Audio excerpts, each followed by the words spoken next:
नमस्कार, के न्यूज के फाइनल बुलेटिन में आप सभी का स्वागत है। मैं हूं कपिल मिश्रा। खबरों की शुरुआत करेंगे राजधानी दिल्ली से, जहां पर दिल्ली के अंदर गौरक्षा दल द्वारा दिल्ली के अंदर रैली निकाली गई, जो दिल्ली के मुंडका से स्टार्ट होकर पीरागढ़ी महाराजा सूरजमल स्टेडियम और साथ ही पंजाबी बाग तक का रुख किया गया, जिसमें गौ सेवा दल के अध्यक्ष और सेवा दल वालों ने प्रधानमंत्री नरेंद्र मोदी को खून से पत्र लिखा, जिसमें उन्होंने गोरक्षा की मांग की, साथ ही दिल्ली सरकार और केंद्र सरकार पर निशाना भी साधा।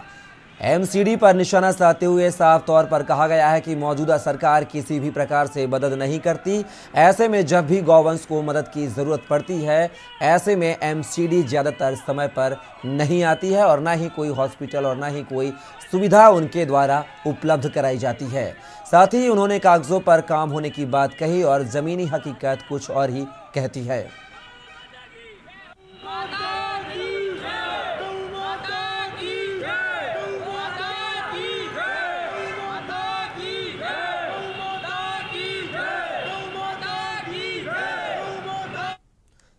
हरियाणा के मुख्यमंत्री मनोहर लाल खट्टर ने हरियाणा विधानसभा के शीतकालीन सत्र के 2 दिनों की सदन में चली कार्यवाही पर संतोष व्यक्त किया है और कहा है कि विधायी कार्य होने के साथ साथ विधायकों की भागीदारी भी बढ़ी है। सदन की कार्यवाही के बाद मंगलवार को पत्रकारों से बातचीत करते हुए मुख्यमंत्री मनोहर लाल खट्टर ने कहा कि नवनिर्वाचित पंचायती राज संस्थानों के प्रतिनिधियों को फंड आवंटित करने के लिए नई व्यवस्था की जाएगी। सरपंचों के अधिकार पहले की तरह हरियाणा पंचायती राज अधिनियम के तहत ही बने रहेंगे। उन्होंने कहा कि शहरी स्थानीय निकायों की जिम्मेवारियों को ध्यान में रखते हुए उनके अधिकार भी बढ़ने चाहिए। मुख्यमंत्री ने कहा कि प्रॉपर्टी आईडी बनाने का कार्य याशी कंपनी को दिया गया था। इस कार्य में आई त्रुटियों को दूर करने के लिए शहरी स्थानीय निकास मंत्री कार्य कर रहे हैं। जल्द ही इस कार्य के पूरा होने की उम्मीद है। हरियाणा पंचायती राज संशोधन दूसरा था। आजकल बहुत शिकायतें अर्बन लोकल बॉडीज में प्रॉपर्टी की आईडी को लेकर के ये आती रही हैं। उस पर पिछले कुछ दिनों से डिपार्टमेंट भी काम कर रहा है और जो गलतियां हैं, जो एक याशी कंपनी है उसके माध्यम से ठीक कराया जा रहा है। ये ठीक है कि इसके कारण से कुछ कठिनाइयाँ तकलीफें हुई हैं, लेकिन आज हमारे मंत्री जी ने उसको स्पष्ट किया है और आने वाले 15 दिन में और उसमें बार बार ध्यान करके और जितनी भी गलतियां हैं उसको ठीक कराया जाएगा। 22-23 के जो अनुपूरक अनुमान सप्लीमेंट्री एस्टिमेट हर सत्र में आते ही हैं, उसका भी और जो है 1221 करोड़ रुपए के ऐसे अनुपूरक अनुमान वो पारित किए गए हैं। कुल 7 विधेयक आज जो है पारित हुए हैं। उसमें पहला है हरियाणा श्री माता भीमेश्वरी देवी मंदिर बेरी, ये विधेयक इसको पास किया है। हरियाणा पंचायती राज संशोधन विधेयक इसको पास किया गया है। हरियाणा ग्राम विकास संशोधन विधेयक 2022 पास किया गया है, जिसके अंतर्गत HRDF का जो फंड होता है वो अभी तक 2% का एक्ट में लिखा हुआ था, लेकिन अब 2% से ज़्यादा तो नहीं हो रहेगा, लेकिन उससे नीचे सरकार जब भी चाहे उसमें संशोधन कर सकती है। हरियाणा के मुख्य सचिव संजीव कौशल ने राज्य से एग्री स्टैक परियोजना को लागू करने के लिए कृषि एवं किसान कल्याण तथा राजस्व विभाग के अधिकारियों को किसानों के परिवार पहचान पत्र भू अभिलेखों से जोड़ने की प्रक्रिया में तेजी लाने के निर्देश दिए हैं। मुख्य सचिव ने चंडीगढ़ में एग्री स्टैक के विकास के लिए बनाई गई संचालन समिति की बैठक के दौरान किसानों के परिवार पहचान पत्र को भू अभिलेखों से जोड़ने की प्रक्रिया में तेजी लाने के निर्देश दिए हैं। कृषि और किसान कल्याण मंत्रालय के रणनीतिक सलाहकार तथा chief knowledge officer Rajeev Chawla भी वीडियो कॉन्फ्रेंसिंग के जरिए बैठक में शामिल हुए। गौरतलब है कि एग्री स्टैक एक ऐसा पारिस्थितिक तंत्र है जो डिजिटल सेवाओं के माध्यम से किसानों को खेती करने और उच्च रिटर्न सुनिश्चित करने के उद्देश्य से किसानों को डिजिटल सेवाएं के वितरण की सुविधा प्रदान करने के लिए बनाया गया है।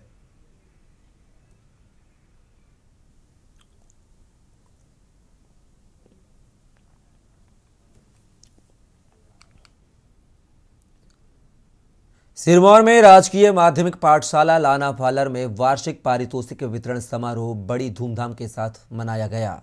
इस मौके पर स्थानीय पाठशाला के प्रधानाचार्य विजय कुमार भाटिया ने मुख्य अतिथि के रूप में शिरकत की। कार्यक्रम की शुरुआत दीप प्रज्वलित करके की गई। इस मौके पर छात्रों द्वारा विभिन्न रंगारंग कार्यक्रम पेश किए गए, जिसमें से सिरमौरी नाटी, पंजाबी, गिद्दा, हरियाणवी नृत्य, राजस्थानी नृत्य, बच्चों द्वारा भजन, देशभक्ति गीत भी गाए गए। सिरमौरी नाची ने सबका मन मोह लिया। प्रीति द्वारा गाए गए भजन मत कर तू अभिमान ने सबका ध्यान आकर्षित किया। शैक्षणिक गतिविधियों में प्रथम, द्वितीय, तृतीय स्थान पर रहने वाले विद्यार्थियों को पुरस्कार भी दिया गया। साथ ही खेलों में खंड स्तर, जिला स्तर और तथा राज्य स्तर पर भाग लेने वाले विद्यार्थियों को सम्मानित भी किया गया।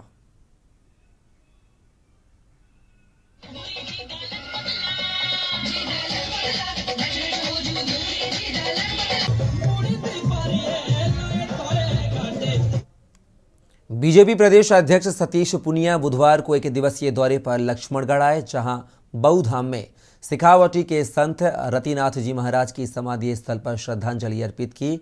बीजेपी प्रदेश अध्यक्ष सतीश पुनिया ने राजस्थान में सिखावटी की भूमि को लोक संस्कृति व नाथ संप्रदाय की भूमि बताते हुए कहा कि लोग संत रतिनाथ जी महाराज के इस क्षेत्र के लोगों में विशेष मान्यता थी और उन्होंने लोक भजनों को लोकप्रिय बनाया था। सतीश पुनिया ने पत्रकारों से वार्ता करते हुए प्रदेश में पेपर लीक मामले में कहा कि पेपर तभी लीक होते हैं जब सरकार वीक होती है। उन्होंने कहा कि नकल और पेपर लीक होना वर्तमान में संगठित अपराध है। पेपर लीक होने से बच्चों के साथ साथ उनके मां बाप का सपना भी टूटता है।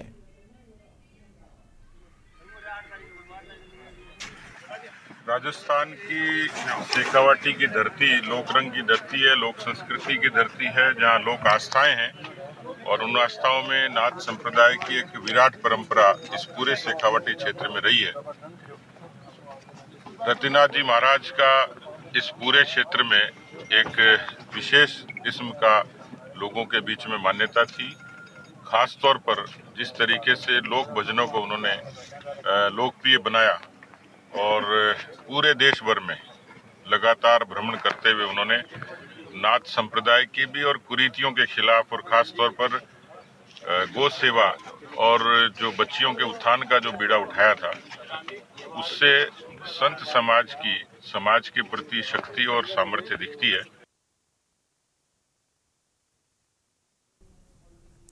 बीच रास्ते में रोककर मारपीट कर पैसे छीनने के मामले में बलारा पुलिस ने एक आरोपी को गिरफ्तार किया है।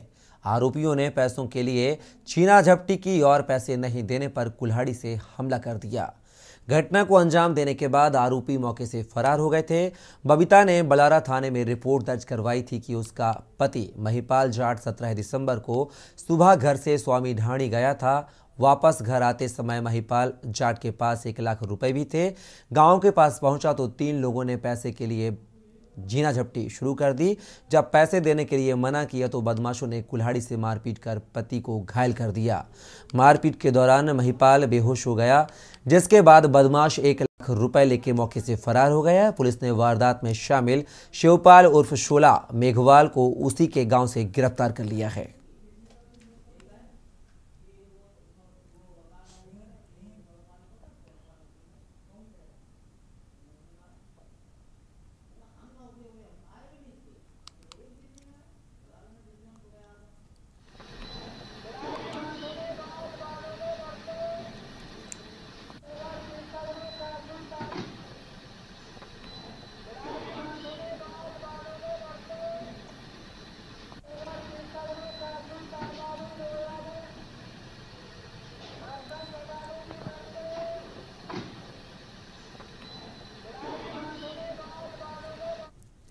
अरवल जिले में अपराधियों का मनोबल इतना बढ़ा हुआ है कि एक बार फिर से अपराधियों ने गोलियों की बौछार से तांडव मचाया।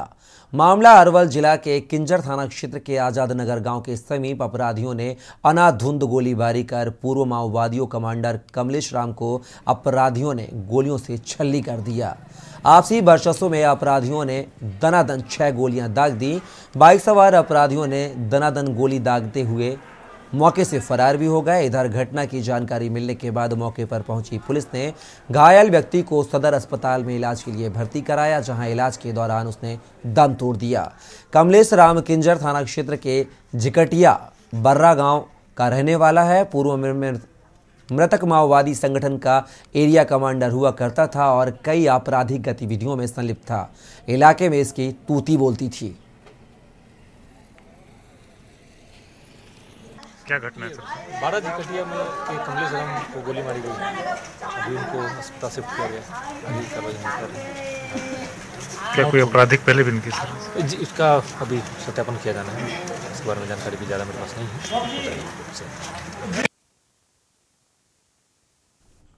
बिहार नगर निकाय चुनाव के दूसरे चरण के चुनाव की वोटिंग प्रक्रिया खत्म हो गई। अगर बात की जाए तो पूरे बिहार में तकरीबन 42% मतदान हुए हैं। अब 30 को मतगणना होगी।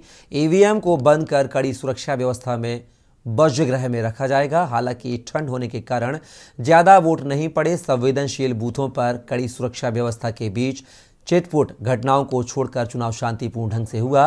वोटरों में भी गजब का उत्साह देखा गया। हुई यहाँ की वोटर की संख्या काफी अधिक रहने के कारण हमने उनसे चर्चा की थी कि 980 तीनों बूथ। बिहार सरकार में नए डीजीपी आरएस भट्टी के आने के बाद पुलिस विभाग में काफी तेजी हो गई है। जहां बक्सर जिले में तेजी से पांव पसार रहे सेक्स रैकेट पर पुलिस ने कड़ा प्रहार किया है। पुलिस के द्वारा की गई कार्रवाई में बक्सर रेलवे स्टेशन के समीप विभिन्न होटलों के कई युवक युवतियों को आपत्तिजनक स्थिति में पकड़ा। बताया जा रहा है कि प्रशासन को यह सूचना मिली थी कि इन होटलों में सेक्स रैकेट चल रहा है, जिसके बाद अनुमंडल पदाधिकारियों धीरेन्द्र कुमार मिश्रा के नेतृत्व में पुलिस ने छापेमारी की तो नज़ारा कुछ और ही था। वहां पर अलग अलग कमरों में कई युवक युवतियां आपत्तिजनक हालत में पकड़े गए। पुलिस ने उन्हें तुरंत हिरासत में ले लिया और फिर पूछताछ के लिए थाने लेकर चली गई। इस संदर्भ में जानकारी देते हुए अनुमंडल पदाधिकारी ने बताया कि गुप्त सूचना मिली थी कि विभिन्न होटलों में सेक्स रैकेट चल रहा है। सूचना के आलोक में एक टीम का गठन किया गया और छापेमार कार्यवाही की गई।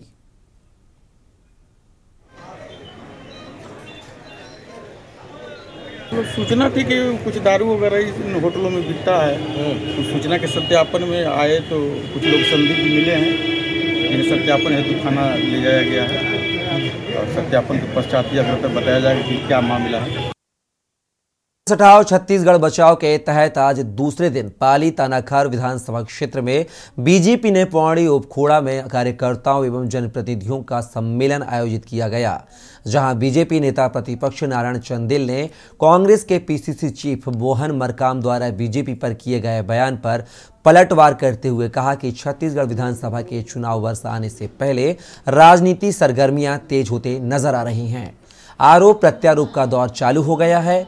बीजेपी के नेता प्रतिपक्ष नारायण चंदेल कोरबा लोकसभा के 4 दिन के प्रवास पर पहुंचे हुए हैं। वे पाली तानाखार विधानसभा में कांग्रेस हटाओ छत्तीसगढ़ बचाओ के तहत जगह जगह आम सभा ले रहे हैं। आज दूसरे दिन के कार्यक्रम में पौड़ी उपरोड़ा में कार्यकर्ताओं एवं जनप्रतिनिधियों का सम्मेलन आयोजित किया गया। देखिए, ऐसा है, छत्तीसगढ़ में क्या स्थिति है मैं नहीं जानता, लेकिन पूरे देश में कांग्रेस की क्या स्थिति है मोहन मरकाम जी कभी आकलन किए? पूरे देश में कितने प्रदेशों में कांग्रेस की सरकारें हैं, कितने प्रदेशों में मुख्यमंत्री हैं, और जिस प्रदेश में उनकी सरकार है राजस्थान में, वहाँ क्या गति है? रोज वार हो रहे हैं सचिन जी के और गहलोत जी के बीच में। इस छत्तीसगढ़ प्रदेश में 3/4 बहुमत की सरकार है। स्कूल शिक्षा मंत्री प्रेमसाय सिंह टेकाम आज अल्प प्रवास में बिलासपुर पहुंचे। यहां मीडिया से चर्चा में मंत्री टेकाम ने आरक्षण के मुद्दे को लेकर भाजपा पर जमकर निशाना साधा।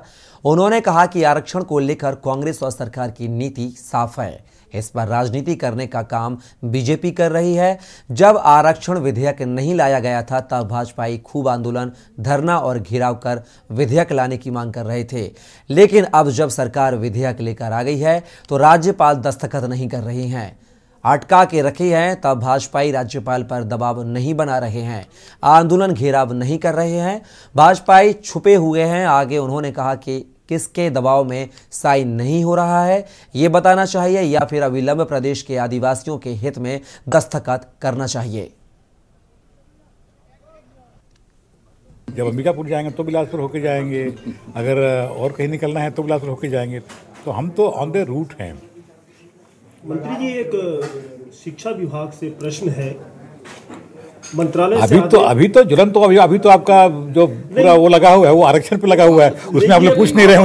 उसमें आरक्षण में है, क्या राज्यपाल महोदया उस पर साइन करेंगी? देखिए, सरकार की जो स्टैंड है, सरकार की जो मंशा है, हम सबकी जो मंशा है कि यहाँ जितनी जिसकी आबादी है उसके अनुपात में आरक्षण मिलना चाहिए, और उसी आशय से हम लोगों ने विधानसभा में विधेयक लाया और विधेयक सर्वानुमति से पारित हुआ। ऐसा नहीं कि कोई उसका कोई हो, सबने उसको पारित किया, कांग्रेस के लोग भी, भाजपा के लोग भी। लेकिन अब वो जिस राज्यपाल जी ने कहा था कि जैसे विधेयक पास होगा हम उस पर दस्तखत कर देंगे, आवाज़ काफ़ी दिन हो गया है, वो कई तरह की इंक्वायरी हो रही है, कई प्रकार की उसमें कि हम उसको किस प्रकार से लोगों से राय लेंगे। खबर अलीगढ़ से है, जहां एडीएम सिटी मीनू राणा और कुलदीप गुनावत एसपी सिटी जनपद अलीगढ़ का जिला जेल का औचक निरीक्षण किया। इस दौरान जेलर पीके सिंह के साथ दोनों सम्मानित निरीक्षणकर्ता अधिकारियों द्वारा कारागार का भ्रमण किया गया एवं विशेष रूप से महिला बैरक में नए बंदियों की बैरक, जेल, अस्पताल, स्कूल का बड़े स्तर पर निरीक्षण करते हुए बंदियों की आकस्मिक तलाशी भी ली। महिला बैरक में निरुद्ध बंदियों के साथ रह रहे आश्रित बच्चों की शिक्षा और स्वास्थ्य के संबंध में उनके द्वारा पूरी जानकारी ली गई और नन्हे मुन्ने बच्चों के लिए उपहार भी वितरित किए गए। इस दौरान कारागार में संचालित शीतकालीन खेल महोत्सव प्रयास के अंतर्गत खेले जा रहे क्रिकेट मैच में निरीक्षणकर्ता अधिकारियों द्वारा बंदियों से परिचय एवं बंदियों के आग्रह पर उनके साथ क्रिकेट खेलकर उनका उत्साहवर्धन किया गया। कारागार संचालन की समस्त व्यवस्थाएं सुदृढ़ पाए जाने पर निरीक्षणकर्ता अधिकारियों द्वारा संतोष व्यक्त किया गया एवं कारागार प्रशासन की प्रशंसा भी की गई।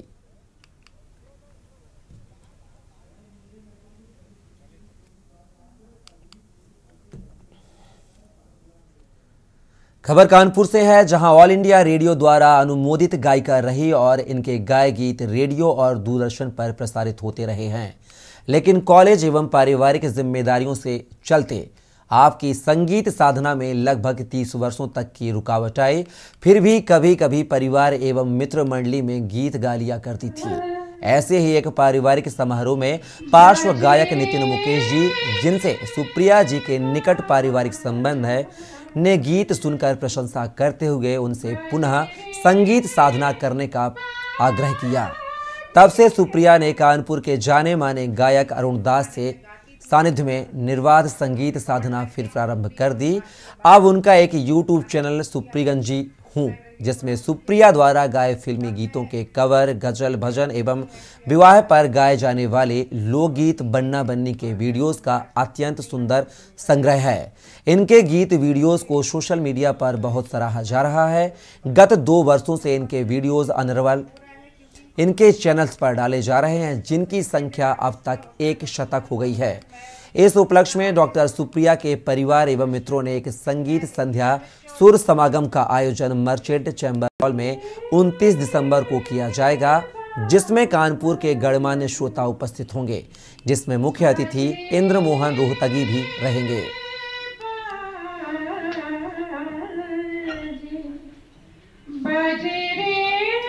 अपने स्कूल लेवल की, अगर कॉलेज लेवल की बात करें तो एक बात मैं कहना चाहूँगी जो मेरे लिए बहुत ही एक गर्व की बात है, वो ये कि कॉलेज से कुछ मेधावी छात्रों को उस साल जो हमारी देन प्राइम मिनिस्टर थे इंदिरा गांधी से मिलने ले जाया गया था, उसमें मैं थी। मुझे बेस्ट स्टूडेंट का अवार्ड भी मिला था कॉलेज में और मैं उस ग्रुप में थी। 10 लड़कियों का ग्रुप था जहाँ मुझे ले जाया गया था हम लोगों को और उनसे भेंट हुई थी। आज की प्रेस कॉन्फ्रेंस में क्या उद्देश्य है? हाँ, उद्देश्य ये है कि जो लोग सीनियर सिटीजन्स हैं, जो लोग रिटायर हो चुके हैं, सबके अंदर कोई ना कोई प्रतिभा है। सब लोग कुछ करना चाहते हैं, लेकिन सबको मौका नहीं मिलता है, अपॉर्चुनिटी नहीं मिलता है। कुछ ऐसा मंच हो, कोई ऐसी संस्था हो, ऑर्गेनाइजेशन हो, जहाँ सीनियर सिटीजन्स मिलें, अपने अपनी प्रतिभा को दर्शा सकें, उनको भी मंच मिले, जैसे कि उभरते हुए कलाकार या प्रोफेशनल आर्टिस्ट को मिलता है। मैनपुरी में पुलिस ने पिता से पैसे ऐंठने को खुद के अपहरण की झूठी कहानी गढ़ने वाले कलयुगी बेटे को गिरफ्तार करके जेल भेज दिया है। कलयुगी बेटे ने अपने मामा के लड़के से पैसा उधार लिया था, जिसे चुकता करने के लिए अपने ही अपहरण की झूठी कहानी गढ़ डाली। अपहरण की सूचना पर पुलिस की कई टीमें जोरदार तरीके से सक्रिय हुई और घटना की तह तक पहुंचकर झूठे अपहरण का पर्दाफाश कर दिया। मामला थाना करहल इलाके के 9 मई से जुड़ा हुआ है। यहाँ के रहने वाले मुलायम सिंह ने अपने बेटे अवनीश साक्य के अपहरण की सूचना थाना करहल पुलिस को दी थी। दरअसल अवनीश साक्य ने अपने पिता को फोन पर बताया था कि उसका अपहरण कर लिया गया है। बदमाश अपहरण करके उसे अपने साथ ले जा रहे हैं। मैनपुरी पुलिस ने झूठे अपहरण की कहानी का भांडाफोड़ करके आरोपी को जेल भेज दिया है।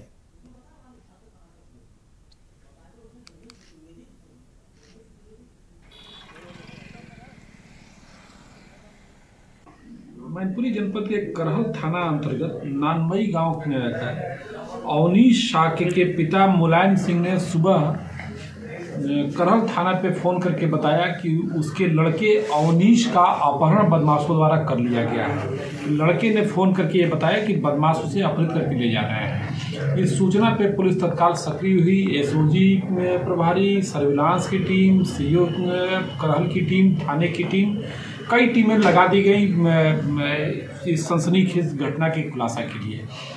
धीरे धीरे इसका ये ज्ञात हुआ कि लोकेशन इटावा की तरफ जा रहा है। पुलिस वहाँ पहुँची।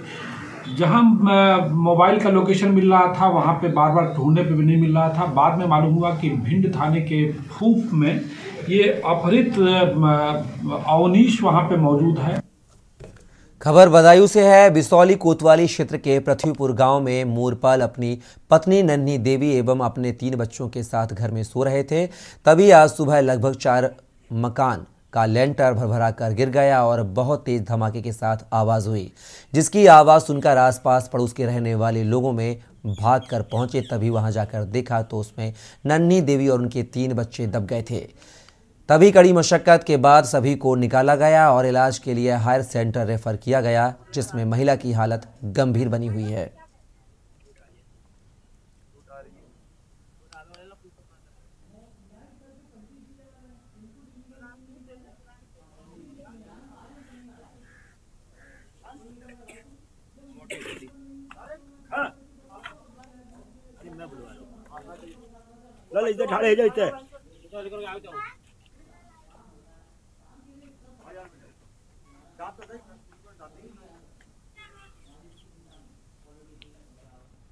खबर जौनपुर से है, जहां जौनपुर में जिले के सुजानगंज थाना क्षेत्र में आज सुबह चाय की दुकान पर चाय पीने के दौरान 2 पक्षों में कहासुनी के बाद गोली चल गई, जिसमें राम आश्रय की गोली लगने से मौत हो गई। वहीं सूचना पर आक्रोशित ग्रामीणों ने एक युवक को पकड़कर पुलिस के हवाले कर दिया। वहीं आक्रोशित ग्रामीणों के द्वारा बदलापुर सुजानगंज मार्ग पर जाम लगा दिया गया। वहीं घटना की जानकारी होने पर मौके पर पहुंचे पुलिस के आला अधिकारी आक्रोशित ग्रामीणों को समझाने पहुंचे।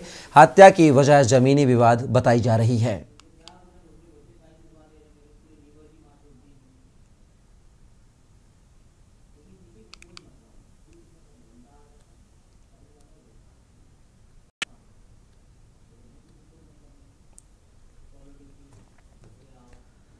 खबर मेरठ से है, जहां मेरठ की मंडल की अपर आयुक्त प्रवीणा अग्रवाल ने बुलंदशहर के सिकरपुर तहसील पहुंचकर वार्षिक निरीक्षण किया। अपर आयुक्त के निरीक्षण के दौरान एसडीएम, तहसीलदार सहित तहसील के समस्त अधिकारी और कर्मचारी मौजूद रहे। निरीक्षण के दौरान सभी व्यवस्थाएं संतोषजनक पाई गईं। साथ ही उन्होंने लेखागार के साफ सफाई के निर्देश भी दिए।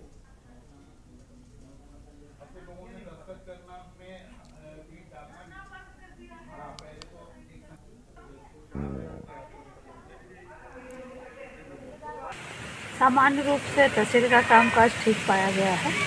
कुछ बिंदुओं पर जहां और सुधार किया जा सकता है या और बेहतरी की जा सकती है, उसके लिए निर्देश दिए गए हैं।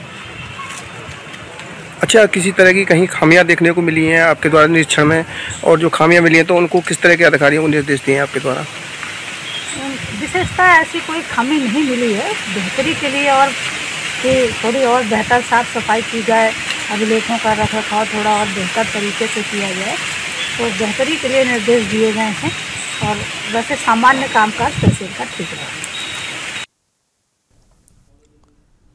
ना सुधरे थे ना सुधरेंगे, कुछ ऐसी ही लापरवाही की तस्वीर एक बार फिर से गोंडा जिला महिला अस्पताल से सामने आई है, जहां कंधों के सहारे अस्पताल चलता हुआ नजर आया। 108 एम्बुलेंस ने महिला मरीज को जब जिला महिला अस्पताल के कैंपस में लाकर छोड़ा तो मरीज को अस्पताल तक ले जाने के लिए कर्मचारियों ने स्ट्रेचर तक उपलब्ध नहीं करवाई, जिसके बाद तीमारदारों ने बेहाल मरीज को कंधे के सहारे अस्पताल तक पहुंचाया। यह तस्वीर ऐसे समय में सामने आई है जब एक सप्ताह पूर्व डिप्टी सीएम ब्रजेश पाठक ने ट्वीट कर जिला महिला अस्पताल में हो रही घोर लापरवाही पर चिकित्सक सहित कुछ स्वास्थ्य कर्मचारियों को निलंबित कर दिया था। स्वास्थ्य कर्मचारियों की लापरवाही पर स्वास्थ्य मंत्री द्वारा की गई कार्रवाई को देखते हुए सीएमओ डॉक्टर रश्मि वर्मा ने भी जिला महिला चिकित्सालय का औचक निरीक्षण किया था, जहां आशा बहुओं द्वारा मरीजों के साथ की जा रही अवैध वसूली सहित अन्य खामियों का मामला सामने आया, जिस पर सीएमओ ने 14 आशा बहुओं को सेवाओं को समाप्त कर दिया था।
खबर जालौन से है, जहां उरई पुलिस को बड़ी सफलता हाथ लगी है। साइबर ठगी करने वाले वांछित 3 साइबर ठगों को पुलिस ने गिरफ्तार कर लिया है। साथ ही ऐप के माध्यम से ठगी करते हुए 11 लाख की रकम भी फ्रीज की गई है। मामले को लेकर एसपी रवि कुमार ने खुलासा करते हुए बताया कि आधार कार्ड से फर्जी सिम निकालकर लाखों रुपए की ठगी वारदात को अंजाम देते थे। साथ ही सभी आम जनता से जागरूक रहने की अपील भी की है।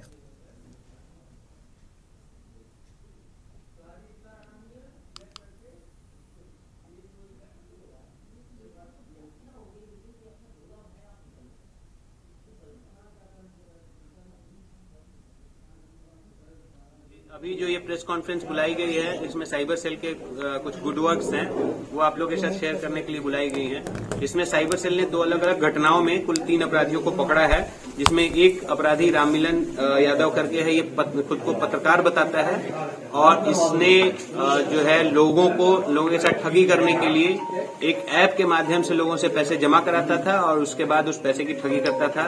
तो लक्ष्य ऐप करके इसने एक ऐप डेवलप कराया था, तो इसको साइबर सेल ने पकड़ा है इस घटना का खुलासा करते हुए। साथ ही साथ इसके ऐप के माध्यम से जो लगभग 10 लाख और 11 लाख के बीच की कुछ राशि है, 10 से 11 लाख रुपए इसके जो ऐप में पड़े हुए थे उसको भी फ्रीज कराया है और अब इसको गिरफ्तार कर जेल भेजा जा रहा है और आगे की विधिक कार्रवाई की जाएगी। खबर गाजीपुर से है, जहां जिलाधिकारी आर्यका अखौरी आज जंगीपुर के देवकठिया में बनाए जा रहे एसटीपी प्लांट का स्थलीय निरीक्षण कर जायजा लिया। निरीक्षण उन्होंने निर्माणाधीन परियोजना की जांच करते हुए उपस्थित अधिकारियों का आवश्यक दिशा निर्देश भी दिए। उन्होंने बताया कि यह नमामि गंगे परियोजना के अंतर्गत सीवरेज ट्रीटमेंट प्लांट का 153 करोड़ का प्रोजेक्ट है। इसमें 15 साल का कंस्ट्रक्शन एवं मेंटेनेंस ऑपरेशन सम्मिलित है। यह 21 ml टीका एसटीपी है जो फंक्शनल है। उन्होंने बताया कि इस प्लांट के माध्यम से जो भी सीवरेज नगरपालिका क्षेत्र से जनरेट होगा वह इससे शुद्ध होकर गंगा नदी में छोड़ा जाएगा व साफ होगा।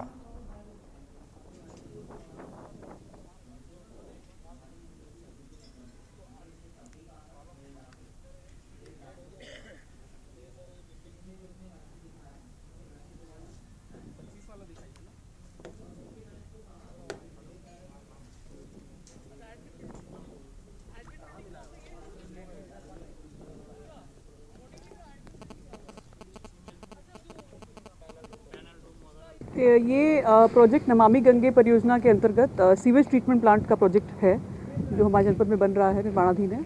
और ये 153 करोड़ की प्रोजेक्ट है जिसमें इसका कंस्ट्रक्शन और मेंटेनेंस 15 साल तक का मेंटेनेंस ऑपरेशन सब कुछ सम्मिलित है। तो इसका निरीक्षण किया गया। ये 21 mld का एसटीपी है जो फंक्शनल है और इसका प्रयोजन ये है कि जो भी सीवेज हमारे जनपद में नगरपालिका क्षेत्र में क्रिएट होता है, जनरेट होता है, वो जब इससे ट्रीटमेंट होकर के सीवेज जाएगा तो वो जो डिस्चार्ज होगा वो सेफ़ होगा, गंगा जी में विसर्जन करने के लिए। फिलहाल खबरों में बस इतना ही, लेकिन के न्यूज़ पर खबरों का सिलसिला लगातार जारी है। आप बने रहिए के न्यूज़ के साथ।